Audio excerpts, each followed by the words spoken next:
Look, ladies and gentlemen, my name's Ed Baldwin. I represent the trade union called the Communication Workers Union, aka the CW. Now, we represent posties and BT workers up and down the country. So I am very, very honoured to be here tonight as our union is sponsoring this event, and we are thank you very much.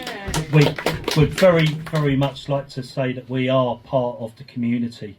As with all trade unions, and one thing I'll say to you guys, if you're working, you're not in a trade union, join a trade union, get into a trade union. That's part of the working class movement. Throughout history, the working classes have been in a constant battle against poverty and hunger, and more so that during the 30s our communities were divided on how we could actually beat that enemy.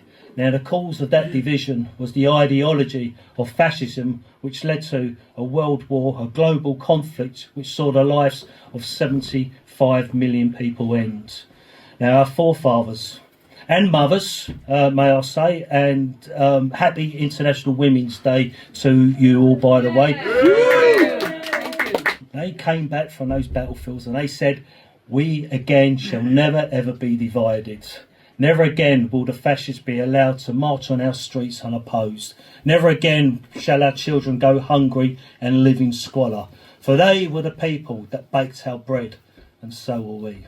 They were the people that built our NHS, and so are we. They were the people that built our council houses with their own bare hands, drove our trains, taught our children, ran our libraries, cleaned our streets, stacked our shelves, cared for the elderly, nursed us when we were sick. We are the trade unions, and so are we. Now we face those enemies once again, and we are told by those at the top that it's those who have less than us in society who are the enemy.